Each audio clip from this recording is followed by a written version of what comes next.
తెలుగు శ్రోతలందరికీ నమస్కారం అండి. మన అలనాటి కథలు ఎవర్ గ్రీన్ స్టోరీస్ ఛానల్కి మీ అందరికీ స్వాగతం. శతాబ్ది సూర్యుడు అనే నవల వింటున్నామండి. రచన శ్రీమతి మాలతి చందూర్ గారు. ఇక ఆలస్యం చేయకుండా మనం కథలోకి వెళ్ళిపోదాము. మీరు కూడా ఆలస్యం చేయకుండా వినేయండి. మరి వీడియో చూసిన వెంటనే లైక్ చేసి షేర్ చేసి తప్పకుండా సబ్స్క్రైబ్ చేసుకోండి. మన ఛానల్ని బెల్ ఐకాన్ యాక్టివేట్ చేసుకోండి.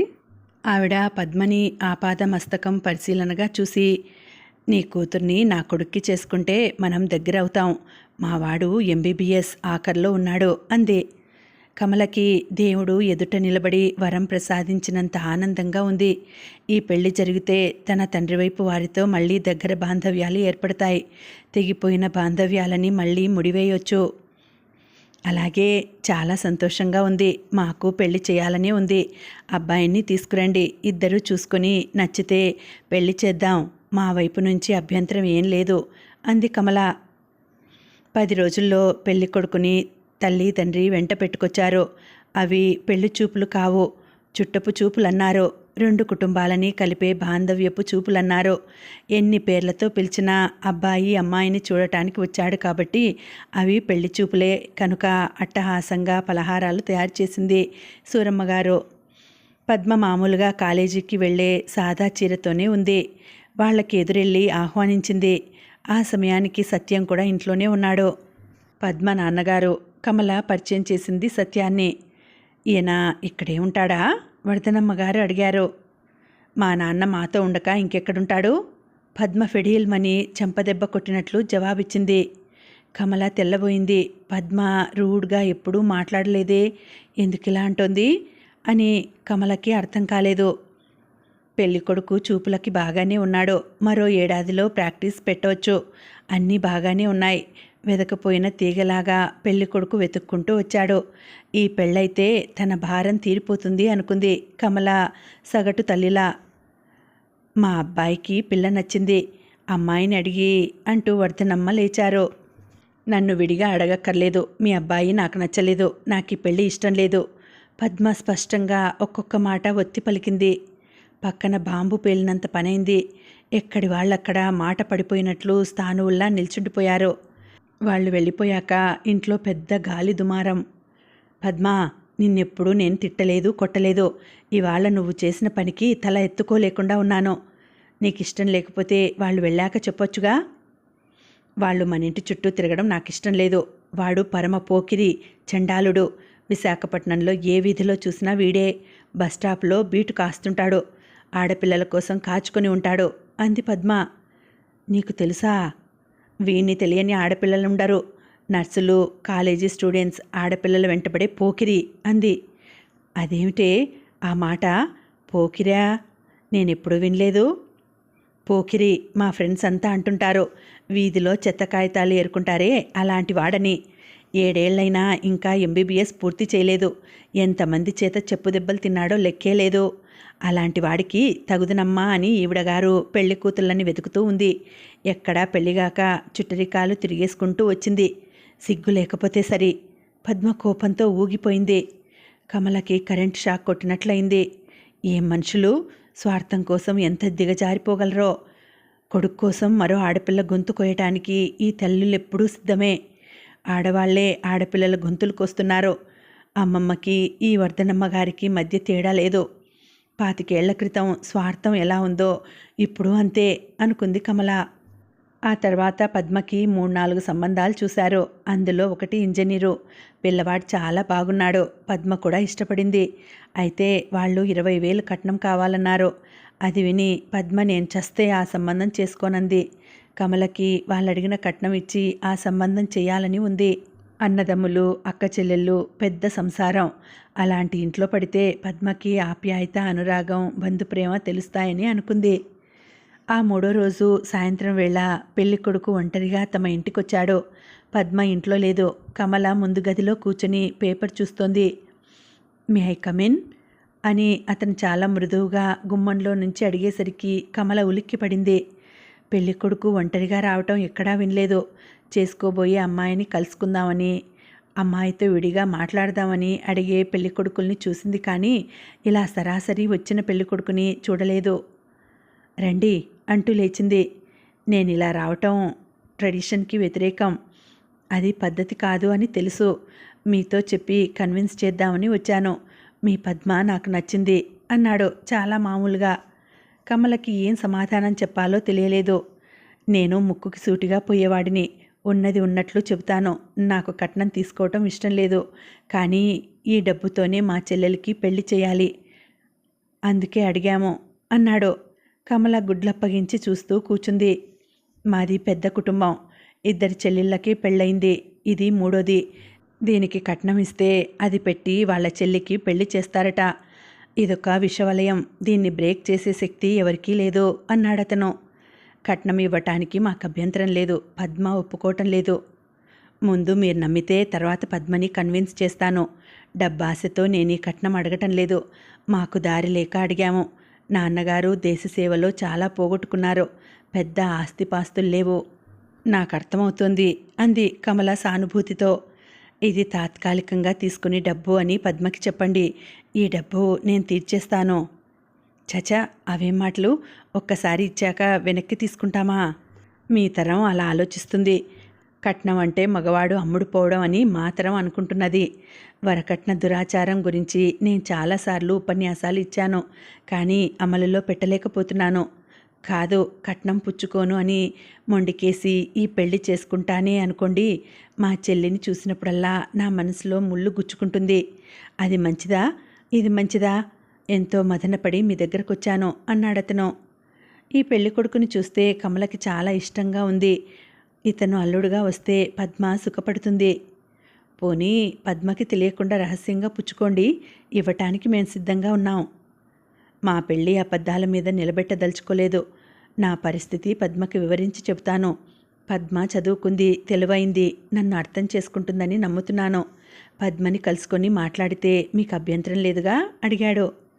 కమలకి పరమానందంగా ఉంది. ఇన్నాళ్లకి స్త్రీల మనోభావాలని గౌరవించగల యువకుడు తటస్థపడ్డాడు. ఆడదానికి ఇష్టం ఉండకూడదు, ఎంత చదువుకున్నదైనా కట్నం తీసుకురావాలి అని ఆశించే యువతలో విశాల భావాలు గల యువకులు ఇంకా ఉన్నారన్నమాట. తప్పకుండా కలుసుకోండి, పద్మకు చెప్పి నేను పంపుతాను. ఎక్కడికెడతారు? పార్కులోనా? ఎక్కడ కలుసుకుంటారు అని అడిగింది. నేనే వచ్చి తీసుకెడతాను. నాతో రావటానికి పద్మని మీరు ఒప్పించాలి అన్నాడు రామశేషు. ఆ తర్వాత అతను 1 గంట కూర్చున్నాడు. చాలా విషయాలు మాట్లాడాడు. ముఖ్యంగా కమల జీవితం గురించి చాలా అడిగాడు. అతనికి సత్యం మీద కోపం రాలేదు. మనుషుల్లో రకరకాలుంటారు, అందులో ఈయనో రకం. పూర్తిగా ఆయన్ని తప్పు పట్టలేము, పరిస్థితులు అలా మారుస్తుంటాయి అన్నాడు. కమలకి ఏదో అన్యాయం జరిగిపోయిందని సానుభూతి ప్రకటించనూ లేదు. మనుషులని వారి వారి బలహీనతలతో, లోపాలతో స్వీకరించగలగాలి, అది అందరికీ మంచిది. సుఖపడటానికి ఇదొక్కటే మార్గం అన్నాడు రామశేషు. ఆ తర్వాత పద్మ అతను చాలా వాదించుకున్నారు. కట్నం అనేది ఆటవిక ఆచారం, ఆ ప్రిన్సిపల్ నేను ఎదిరిస్తున్నాను అంది పద్మ ఘాటుగా. నేను ప్రతిఘటిస్తున్నాను, కానీ మన పరిస్థితి ఆలోచించు. ఆ డబ్బు మీ దగ్గర నుంచి మా దగ్గరకు వచ్చి అది మళ్ళీ మరో యువకుని చేతిలోకి వెళ్తోంది. బహుశా అది అతని చేతిలోనూ ఉండకపోవచ్చు. ఈ కట్నం చేతులు మారుతోందే తప్ప ఎవరి దగ్గర ఉండటం లేదు.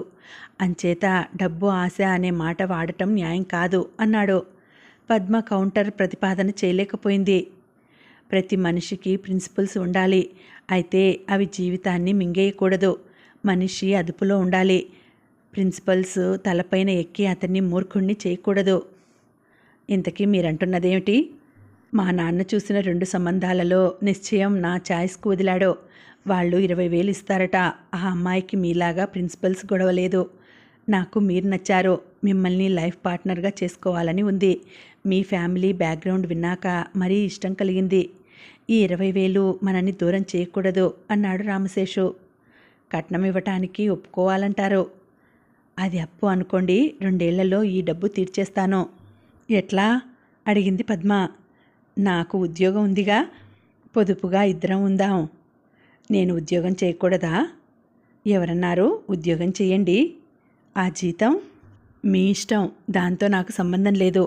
ఒకరి మీద ఒకరికి నమ్మకం ముఖ్యం, కానీ సంపాదన కాదు. ఆ విషయం ముందు ముందు మీకే తెలుస్తుంది. నా మనసుకు నచ్చని పెళ్లి కంటే నాకు నచ్చిన అమ్మాయిని కన్విన్స్ చేసి నా వైపు తిప్పుకోవటం సుఖం. నవ్వుతూ అడిగాడు. అతని కళ్ళల్లో ఆత్మవిశ్వాసం, పద్మ తనని ఇష్టపడుతుందన్న నమ్మకం ప్రతిఫలిస్తోంది. పద్మ పెళ్లికి ఒప్పుకుంది. పెళ్లి తిరుపతిలో చేశారు. ఎక్కడా మాట పట్టింపులు లేకుండా సాఫీగా జరిగిపోయింది. 20,000 కట్నం రెండు వైపుల వారు సర్వసాధారణ విషయంగా పరిగణించారు. దానికెవరూ ప్రాముఖ్యం ఇవ్వలేదు. ఆ తర్వాత కమల అనేకసార్లు అల్లుణ్ణి మెచ్చుకుంది.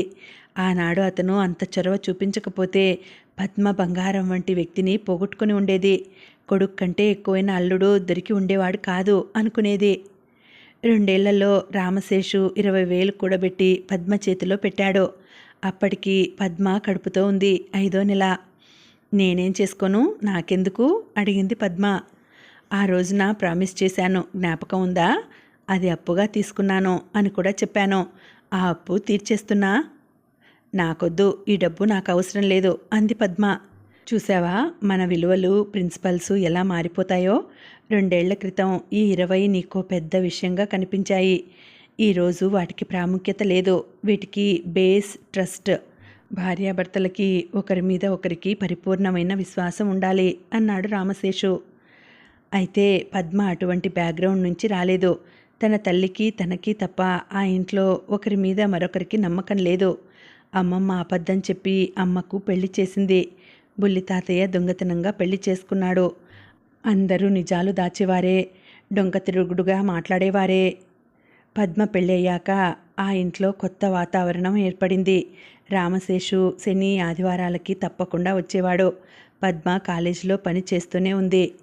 అతను వస్తూ ఏవో సామాన్లు, సూరమ్మగారికి ఎండు ద్రాక్ష పళ్ళు, సత్యానికి సోపులు, కమలకి స్టీల్ సామాన్లు, భార్యకు చీర ఏదో ఒకటి తీసుకొచ్చేవాడు. ఇంట్లో అందరితో సరదాగా ఉండేవాడు. సూరమ్మగారు తన చిన్నప్పటి కబుర్లు చెప్తుంటే విసుగు లేకుండా వినేవాడు. అతను ఆ ఇంట్లో వాళ్ళకి కేంద్ర స్థానం అయ్యాడు. ఎవరికి వారు రామశేషుకి నా మీద అభిమానం, ఇష్టం అనుకునేవారు. పద్మ విచిత్రంగా అతని పట్ల పొసెసివ్నెస్ ఫీల్ అయ్యేది కాదు. అతను తనవాడు, తన నుంచి ఎక్కడికి పోడు అన్న నమ్మకం ఆమెలో లోతుగా పాతుకొని ఉండేది. పద్మకి మగపిల్లవాడు కలిగాక ఉద్యోగం రిజైన్ చేసింది. 6 నెలల పాటు ఇంట్లో ఉండి విశాఖలో మరో కాలేజీలో జూనియర్ లెక్చరర్గా జాయిన్ అయింది. కొత్త కాలేజీ కాబట్టి పిల్లవాడితో వీలవదని పిల్లవాడిని కమల దగ్గర వదిలింది. ఆ ఇంట్లో 25 ఏళ్లకు పసిపిల్లవాడు ఏడుపు మళ్ళీ వినపడింది. ఈ పిల్లవాడిని కమల పెంచలేదు. సూరమ్మకి ఈ కాలం పద్ధతులు తెలియవు. డైపర్స్ మార్చడం చేత కాదు. సత్యం ఆడవాళ్ల కంటే నేర్పుగా ఈ పిల్లవాడిని పెంచటం మొదలుపెట్టాడు. కమల స్కూల్ నుంచి వచ్చేదాకా పిల్లవాడిని సత్యమే చూసేవాడు. పాలు పట్టడం నుంచి డైపర్స్ మార్చేదాకా అన్ని పనులు సత్యం అతి శ్రద్ధగా చేసేవాడు. ఈ తాత మనవళ్ల మధ్య విచిత్రమైన బాంధవ్యం, మమకారం అల్లుకుంది. ఎవరెత్తుకున్నా గీ పెట్టి ఏడ్చే సుధీర్ తాత ఎత్తుకుంటే టక్కున ఏడుపు ఆపి నవ్వేవాడు. కమలా, నీ చిన్నప్పుడు ఇట్లాగే నేనెత్తుకుంటే ఏడుపు టక్కున ఆపేసేదానివి. వాడికి నీ పోలికే వచ్చింది. తాతంటే ఎంత ప్రేమో అని మురిసిపోయేది సూరమ్మ. సత్యం డైపర్స్ మారుస్తుంటే కమల విచిత్రంగా చూసేది. తల్లి కంటే శ్రద్ధగా, నెమ్మదిగా, ఎక్కడ నొప్పి పడుతుందో అన్నంత మృదువుగా డైపర్స్ కట్టేవాడు. సాయంత్రం పిల్లవాడిని ఎత్తుకొని బజారుకి తీసుకెళ్లేవాడు. పరిగెత్తే రైల్ని చూపిస్తూ అన్నం పెట్టేవాడు. వీప్ మీద ఎక్కించుకొని గుర్రపు స్వారీ చేయించుకునేవాడు. సుధీర్ రాకతో కమల, సత్యంల మధ్య కొత్త అనుబంధం ఏర్పడింది. ఇదివరకులాగా కమల ముఖం తిప్పుకోవటం లేదు. సత్యం కమలని చూసి భయపడటం లేదు. ఇద్దరి మధ్య భార్యాభర్తల బాంధవ్యం తిరిగి తలెత్తలేదు. కానీ తాత అమ్మమ్మల కొత్త అనుబంధం ఏర్పడింది. బయటవారికి ఈ ఇద్దరూ సహజంగా సహజీవనం సాగిస్తున్న దంపతుల్లా కనిపించేవారు. ఇద్దరి మధ్య కొన్ని యోజనాల మానసిక దూరం ఉందని పసికట్టలేకపోయేవారు. కమల మనవడి బట్టల కోసం కుట్టు మిషన్ కొంది.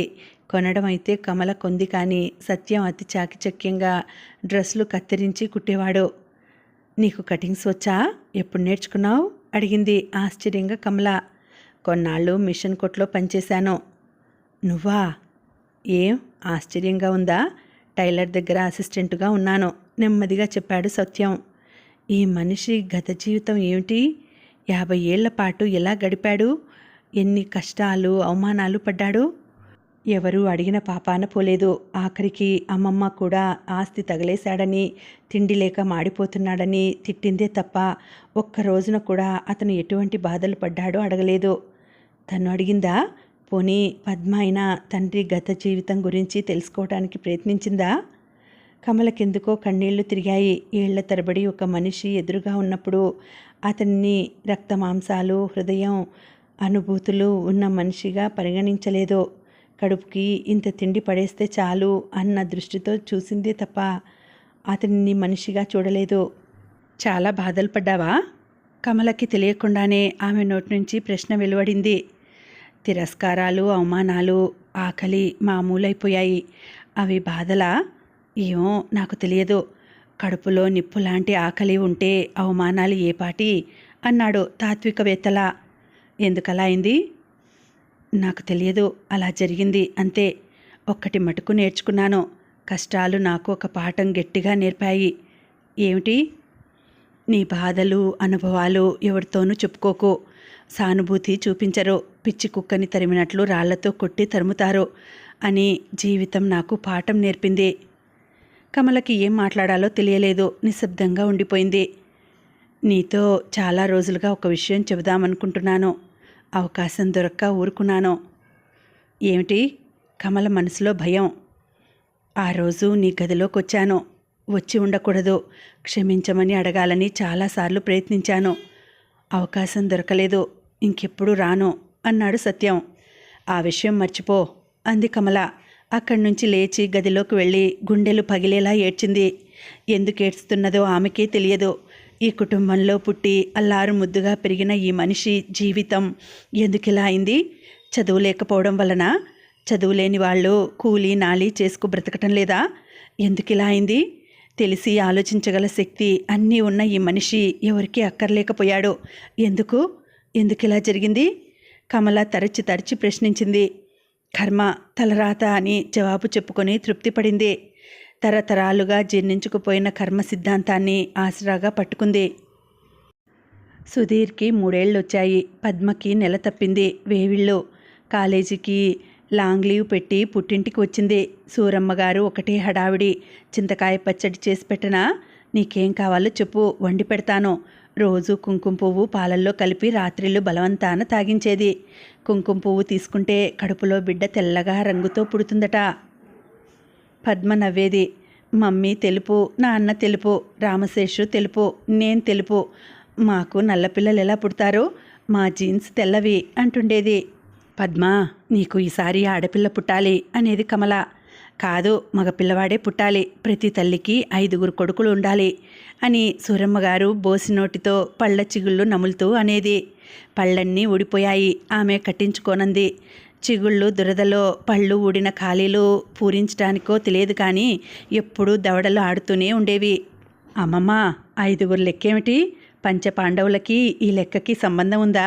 అడిగింది పద్మ. 4 కొమ్ములు కాస్తే 5వ వాడు నిప్పు పట్టుకు ముందు నడవాలి. మగపిల్లలు మోసుకెడితేనే తల్లికి మోక్షం. ప్రతి ఆడదానికి 5 మగపిల్లలుండి తీరాలి అంది సూరమ్మగారు. హతోస్మి అంది పద్మ ఇంకా ఏమీ అనలేక. సత్యం గ్లాస్కో బట్టతో బుల్లి స్లీవ్లెస్ ఫ్రాకులు కుట్టాడు. ఆడపిల్లైనా మగపిల్లవాడైనా లూజుగా మెత్తగా ఉంటాయని. ఈ మధ్య సత్యం ఇంట్లో అందరికీ తానే బట్టలు కుడుతున్నాడు. కమలకి, పద్మకి కూడా. వద్దంటే అతను బాధపడతాడని తల్లి కూతుళ్ళు ఊరుకునేవారు. పద్మ డిజైన్ స్కెచ్ చేసి ఇస్తే అతను ఇంప్రవైజ్ చేసి అందంగా కుట్టేవాడు. చుడీదార్లు కూడా అందంగా కుట్టేవాడు. నాన్న టైలరింగ్ యూనిట్ పెడితే బాగా సంపాదించవచ్చు. 2-3 మిషన్స్ కొని ఓ 2 కుర్రవాళ్ళని పెట్టుకుంటే ఈజీగా నెలకి 1000 ఎర్న్ చేయొచ్చు అని రామశేషుతో చాలాసార్లు అంది పద్మ. పెట్టుబడి పెట్టడానికి మనకి సమస్య లేదు. ఆయన ఒప్పుకుంటారో లేదో. రామశేషు సత్యాన్ని మామగారు, కమలను అత్తగారు అని నోటి నిండా పిలిచేవాడు.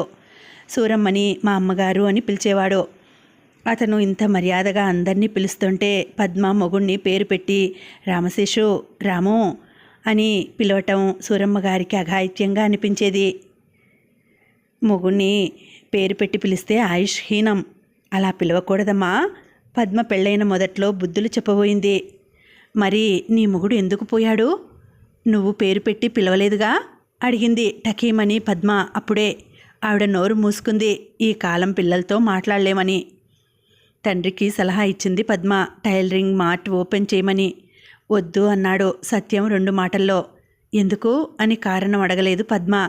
బహుశా బయట వాళ్ళ బట్టలు కుట్టడం ఆయనకి ఇష్టం లేదేమో, మీరంటే ప్రేమ మమకారం ఉండి కుడుతున్నారేమో అన్నాడు రామశేషు. పద్మకి పురుడొచ్చింది, ఆడపిల్ల పుట్టింది. సూరమ్మ గారికి అసంతృప్తి, కమలకి సంతోషం, సత్యానికి పరమానందం. అతను పద్మ పట్ల చూపించని అనురాగం, శ్రద్ధ, వ్యామోహం ఈ పసిపిల్ల మీద వెళ్ళబోస్తున్నాడు. పాపకి సౌజన్య అని పేరు పెట్టారు. చాలా రోజులకి ఆ ఇంట్లో సంతోషం, సంతృప్తి వెళ్ళి విరిసినాయి. సూరమ్మగారు ఆముదం, సున్నుపిండి వీటితో పసిపిల్లకు స్నానం చేయించాలి అని ప్రయత్నం. కానీ ఎవ్వరూ ఒప్పుకోలేదు. సౌజన్యకి ఇవి పడవు, ఒంటి మీద ర్యాష్ రావచ్చు, శుభ్రమైన బేబీ సోపు, బేబీ ఆయిల్ వాడమన్నారు డాక్టర్. మా కాలం మా రోజులు అంటూ సూరమ్మగారి పాత రోజులు ఆ ఇంట్లో పొద్దుట సాయంత్రం ప్రతిధ్వనించేవి. పిల్లకు కాటుక పెట్టకూడదు, అగురుచుక్క, మాడుకి ఆయుధం అన్నీ బంద్ అయ్యాయి. డాక్టర్ చెప్పినట్లు చేయాలి కానీ మన నాటు పద్ధతులు పనికిరావని పద్మ తెగేసి చెప్పింది. ఇటు తల్లి అటు కూతురు ఇద్దరూ కమలని మా పక్షం అంటే మా పక్షం అని తమ వైపు లాక్కునే ప్రయత్నం చేసేవారు. మీ ఇష్టం మీద మీరు తేల్చుకోండి అని కమల తప్పుకునేది. సత్యం సైలెంట్గా కూతురు చెప్పినట్లే చేసేవాడు. జాన్సన్ బేబీ సోపులు, ఆయిల్, పౌడర్ ఆ ఇంట్లో ముఖ్య స్థానం పొందాయి. సూరమ్మ గారికి ఏదో అసంతృప్తి. పద్మ చిన్నప్పుడు ఆవిడ మాట నెగ్గేది. చిన్నక్క కూడా తన మాట కాదనేది కాదు, కమల కల్పించుకునేది కాదు. ఇప్పుడైతే నా పిల్ల నా ఇష్టం అని తగేసి చెప్తోంది పద్మ. నేనెవర్ని, పరాయిదాన్ని, ముసలిముండని, నా వాళ్ళందరినీ మింగి కూర్చున్నదాన్ని అంటూ ఏడుస్తూ ఉండేది. మరుక్షణంలో బోసి నోటితో మునిమనవరాల్ని ఆడిస్తూ ఉండేది. ఈ మధ్య కమల 2 పూట్ల వంటింటి ఛార్జీ తీసుకుంది. ఇంట్లో అందరితో నవ్వుతూ అందరినీ బుజ్జగిస్తూ. ఒక్క రామశేషు మటుకు ఎవరికీ కోపం రాకుండా ప్రవర్తించేవాడు. రామశేషు డిప్లొమేట్ అయితే బాగుండేది, కనీసం పిఆర్ఓ అయినా రాణించి ఉండేవాడు. అల్లుడి చాకచక్యాన్ని అభినందిస్తూ ఉండేది కమల. అదేమిటి, అల్లుణ్ణి పేరు పెట్టి పిలవచ్చా? నువ్వు అనకు, ఏమండి అనాలి. సూరమ్మగారి ఉవాచ. అన్నింటికీ వస్తావు, నీకెందుకు? నా మొగుడికి నాకు అభ్యంతరం లేదు, చూస్తూ ఉండు. పద్మ చిరాకు పడేది. సూరమ్మగారు చప్పిదవడలని నొక్కుంటూ వెనక వైపుకు వెళ్ళిపోయేది. 1 సంవత్సరం పాటు రామశేషుని జర్మనీ పంపబోతున్నారు కంపెనీ వాళ్ళు. మరో ఏడాది పద్మ సెలవు పెట్టి ఇక్కడ ఉండాలా లేక వైజాగ్ వెళ్ళిపోవాలా అన్న సమస్య వచ్చింది. ఇప్పటికే నా సర్వీస్ 5 ఏళ్ళు వేస్ట్ అయింది, ఇక లీవ్ పెట్టను అంది పద్మ. ఎలా? నేను రావాలంటే ఈ పెద్దావిడని వదలటానికి అవ్వదు. నువ్వొద్దు, నాన్నని తీసుకెడతాను, నీకంటే ఆయనే పిల్లల్ని బాగా పెంచుతారు అంది పద్మ. కమల నిశ్శబ్దంగా ఊరుకుంది. పద్మ కొడుకుని కూడా తీసుకెళ్ళిపోతానన్నప్పుడు కమలకి కష్టం వేసింది. సుధీర్ కమలకి బాగా అలవాటయ్యాడు. వాడిని స్కూల్లో వేసి చిన్నప్పుడు పద్మని వెంట పెట్టుకుని వెళ్ళినట్లు వాడిని కూడా తీసుకెళ్లాలని అనుకుంది. అడ్మిషన్ ఫారాలు కూడా తీసుకొచ్చింది. సుధీర్ని ఇక్కడ ఉంచకూడదా? వాడిప్పటికే చెడిపోయాడు, నువ్వు మా అమ్మ కలిసి ముద్దు చేసి చెడగొడుతున్నారు. కమలకి ఉడుకుమోత్తనంగా ఉంది. తనేం చేసింది? డబ్బులిచ్చి చెడగొట్టిందా? వీడి వయసు పిల్లలు టేబుల్స్, నర్సరీ రైమ్స్ అప్పచెప్తుంటే వీడికి ఏబీసీడీలు కూడా రావు. ఏమన్నా అంటే అమ్మమ్మ అంటూ నీ దగ్గరకు పరిగెత్తుకొస్తాడు. ఈ రోజుల్లో మంచి మార్కులు రాకపోతే స్కూల్లో చేర్చుకోరు. పద్మ, వాడికి ఎన్నేళ్ళు? 4 ఏళ్లే కదా. 2.5 ఏళ్లకే నర్సరీ రైమ్స్ అప్పచెప్పించుకుంటున్నారు. ఈ పాటికి యూకేజీలో ఉండాల్సిన వాడు. ఇక్కడుంటే లాభం లేదు. వైజాగ్ తీసుకెళ్ళి వీణ్ణి టింపనీలో పడేస్తాను, అప్పుడు దారికొస్తాడు అంది పద్మ. కమల అల్లుడి దగ్గర మొరబెట్టుకుంది. మీకు తెలుసుగా, పద్మ అంటే నాకు భయం. పిల్లల విషయంలో కల్పించుకుంటే వెయ్యిగోళంగా పడుతుంది. పిల్లల బాగోగులు తల్లికి వదలటం మంచిది అన్నాడు నవ్వుతూనే. ఇద్దరూ ఆలోచించుకుని ఈ నిర్ణయానికి వచ్చారన్నమాట. కమల గుడ్ల నీళ్లు కుక్కుకొని ఊరుకుంది. సత్యం, పిల్లలు, పద్మ అందరూ వెళ్ళిపోయారు. ఎంత కాదనుకున్నా కమలని ఒంటరితనం బాధ పెడుతోంది. ఇన్నాళ్ళు హాల్లో సత్యం ఉండేవాడు. మాట్లాడకున్నా లేకపోయినా ఇంట్లో మరో మనిషి ఉంటే ధైర్యంగా ఉండేది. సుధీర్ ముద్దు మాటలు, వాడి అల్లరి అన్నీ అలవాటైపోయి మనవడు లేకపోతే అంతా శూన్యంగా ఉంది. స్కూల్ నుంచి ఇంటికి రావాలంటే భయం, రాకపోతే తల్లి ఒంటరిగా గుమ్మంలో కూర్చొని ఎదురు చూస్తూ ఉంటుందని భయం. సత్యం ఇంట్లో పెద్ద పులిలా ఉండేవాడు కాబట్టి ఎవరూ లోపలికెళ్ళటానికి సాహసించేవాళ్ళు కాదు. ఈ ముసలావిడ కాలక్షేపం కోసం అందరినీ చేరేసేది. ఈ మధ్య టేబుల్ మీద అలారం టైం పీస్ మాయమైంది. స్టీల్ సామాను కూడా ఒకటి అరా కనిపించకుండా పోతున్నాయి. ఇంట్లోకి ఎవరిని రానియకు అనేది కమల. ఎవరూ రాలేదే. అవేవో సోపులు అమ్ముతానని ఒక అమ్మాయి వచ్చింది, మంచినీళ్ళు అడిగింది, ఇచ్చాను, అంతేగాని ఎవరూ రాలేదమ్మాయి అంది సూరమ్మగారు. ఇల్లు తాళం తీసివెడితే ఈవిడ ఎవరిని పడితే వాళ్ళని రాణిస్తుంది. ముసలావిడ ఇంట్లో ఒంటరిగా ఉందని కనిపెట్టి చేతికందినవి పట్టుకుపోవడం మొదలుపెట్టారు. కూరల వాళ్ళు, అడుక్కునే వాళ్ళు, స్టీల్ సామాన్ల వాళ్ళు, సేల్స్ గర్ల్స్, ఇలా ఎవరెవరు వచ్చారో ఎవరు ఏం పట్టుకుపోతున్నారో లెక్కలేని స్థితికి వచ్చింది. సత్యం ఎప్పుడొస్తాడో. ఓ ఏడాది ఎలా గడుస్తుంది. కమలకి బెంగ పట్టుకుంది. తరచూ స్కూలుకి సెలవు పెట్టి ఇంట్లో గడుపుతూ ఉంది. ఇంట్లో ఉంటే జ్ఞాపకాలు, జీవితం ఎందుకిలా అయిందని ఆలోచనలు. పద్మ పిల్లల్ని తండ్రిని తీసుకుని సెలవులకి వచ్చింది. పిల్లలిద్దరూ తాతయ్యని వదలడం లేదు. పద్మ ప్రతిదానికి, నాన్న ఆ ఫ్రాక్ ఎక్కడుంది, సౌజన్యకి యాపిల్ ఎలా ఉడికించాలి అని ప్రతిదీ అడుగుతుంటే కమలకి తన అవసరం కూతురికి లేదు అనిపించేది. వెంటనే అలాంటి ఆలోచనలు రానివ్వకూడదు అని తనను తాను కంట్రోల్ చేసుకునేది. ఏడాది ఎలాగో గడిచింది. రామశేషు జర్మనీ నుంచి వచ్చాడు. అతను వచ్చాక పద్మని పిల్లల్ని తీసుకుని కమల వాళ్ళ ఇంటికి వచ్చి వారం రోజులున్నాడు. పద్మ వెళ్తూ, నాన్నని తీసుకెడతాను, పిల్లలకి అలవాటైంది అని అడిగింది. వద్దు, ఇక్కడ ఆడవాళ్ళం ఇద్దరం ఉండలేకుండా ఉన్నాం అంది కమల. పద్మ తల్లి వంక ఆశ్చర్యంగా చూసింది. ఇన్నాళ్ళు లేరా నాన్న వచ్చేదాకా అంతా ఆడవాళ్ళమేగా. ఆ రోజులు వేరు. చుట్టూ తెలిసిన వాళ్ళు ఉండేవారు. పెద్దమ్మమ్మ ఉండేది. స్కూల్కి వెళితే అమ్మ తలుపు తీసుకుని గుమ్మంలో కూర్చొని ఉంటుంది. ఎవరొస్తారో పోతారో తెలియదు. ఇంట్లో సామాన్లు పోతున్నాయి అంది కమల. నాన్న ఇంటికి కాపలా అంటావు. చిచి, అలా అని కాదు, మేమిద్దరం ఉండలేకుండా ఉన్నాం అంది కమల. సత్యం ఈ సంభాషణలో కల్పించుకోలేదు. పద్మ రమ్మంటే రానమ్మా అన్నాడు. పద్మ సౌజన్యని నర్సరీలో చేర్పించింది. సత్యం ఇంట్లోనే ఉంటున్నాడు. పూర్వంలాగా సాయంత్రం అయ్యేటప్పటికీ బజారుకని బయలుదేరటం లేదు. మనిషి కాస్త డీలా పడినట్లుగా ఉన్నాడు. పిల్లల మీద బెంగ పెట్టుకున్నాడు. నీ ఒంట్లో బాగాలేదా, డాక్టర్ గారి దగ్గరికి వెళ్ళి రాకూడదు అడిగింది. బాగానే ఉంది, తింటున్నాను, నిద్రపోతున్నాను. బలహీనంగా కనిపిస్తున్నావు రెట్టించింది కమల. వయసు రావటం లేదా, పెద్దవాడినవుతున్నాను.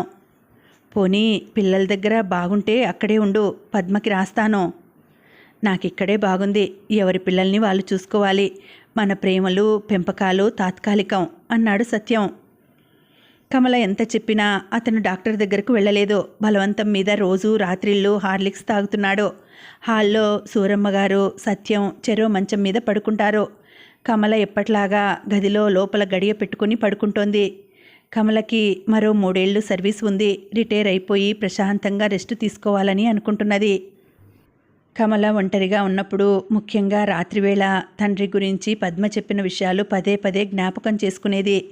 వాటిని తలుచుకున్న కొద్దీ ఆమెకి ఆశ్చర్యంగా ఉండేది.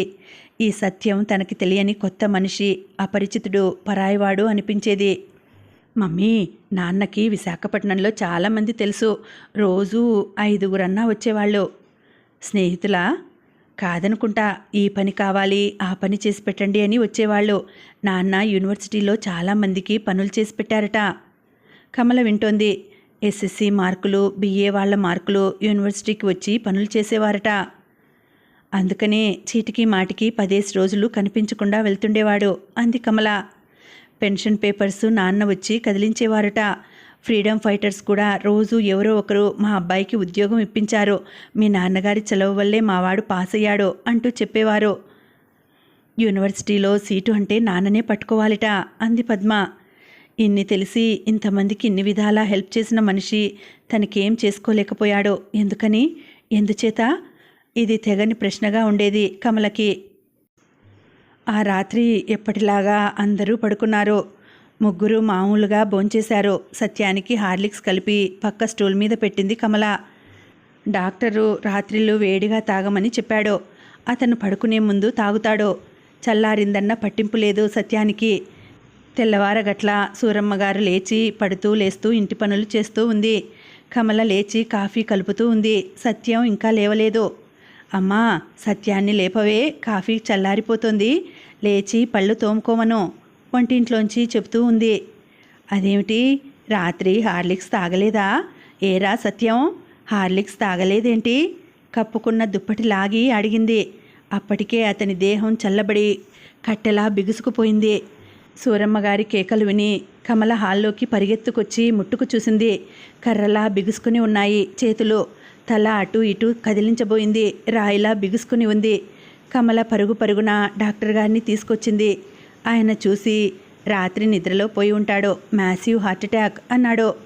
ఎన్నింటికి పోయి ఉంటాడో ఇదమిద్దంగా తేల్చలేకపోయారు. 5-6 గంటల పైనే అయి ఉంటుంది అన్నారు. కమల కుప్పకూలిపోయింది. సూరమ్మగారు పసిపిల్లల పరిస్థితిని అర్థం చేసుకోలేక తిరిగి తిరిగి అడుగుతోంది. సత్యం, కాఫీ చల్లారిపోతోంది, లేవరా అంటూ. రాత్రి పెట్టిన హార్లిక్స్ అలాగే ఉంది. మూత కూడా తీయలేదు. తానిచ్చిన ఆఖరు ఆహారం సత్యం తీసుకోలేదు. తాగలేకపోయాడా? తాగకూడదనుకున్నాడా? ఏం జరిగిందో పూర్తిగా అర్థం చేసుకోలేని ఉన్మాద స్థితిలో ఉంది కమల. పక్కవాళ్ళు విశాఖపట్నానికి అర్జెంటు కాల్ చేశారు. ట్యాక్సీలో బయలుదేరుతున్నాం, మధ్యాహ్నానికి అక్కడుంటాం అని పెళ్ళాం పిల్లల్ని తీసుకుని నిల్చున్న పళంగా రామశేషు బయలుదేరాడు. వాళ్ళు వచ్చేప్పటికీ చుట్టుపక్కల వాళ్ళు అన్ని ఏర్పాట్లు చేసి ఎదురు చూస్తూ ఉన్నారు. కమల మతిపోయిన దానిలా కూర్చునుంది. ముసలమ్మగారు, నాయనా సత్యం, నన్నేం చేసిపోయావురా? ముసలిముండని నన్ను ఉంచి దేవుడు నిన్ను తీసుకెళ్ళిపోయాడురా, నన్ను తీసుకుపోయి వాళ్ళని వదిలిపెట్టు అంటూ పొర్లి ఏడుస్తూ ఉంది. ఆమెను ఓదార్చడం ఎవరికీ సాధ్యమవలేదు. 4 గంటలకల్లా రామశేషు, పద్మ దిగారు. పిల్లల్ని దారిలో తమ్ముడింట్లో దించి వచ్చారు. మర్నాడు వాళ్ళ తమ్ముడు వెంట తీసుకొస్తాడు. ఇవన్నీ చూస్తే పిల్లలు దడుచుకుంటారు అన్నాడు రామశేషు. కర్మ ఎవరు చేస్తారు, తలకొరివి ఎవరు పెడతారు అన్న సమస్యని రామశేషు సులభంగా తీర్చేశాడు. నేను చేస్తాను, ఆయన కొడుకు వంటి వాడిని. మా నాన్న 3 ఏళ్ళయింది, మా నాన్న ఉన్నా చేసేవాడిని. అలాంటి పిచ్చి నమ్మకాలు నాకు లేవు, కానివ్వండి అంటూ తలారా స్నానం చేసి తడిబట్టలు కట్టుకొచ్చాడు రామశేషు. కథ కొనసాగుతుంది. మళ్ళీ వచ్చే వీడియోలో తర్వాతి భాగం వినేద్దామండి. అంతవరకు శుభరాత్రి. నమస్తే.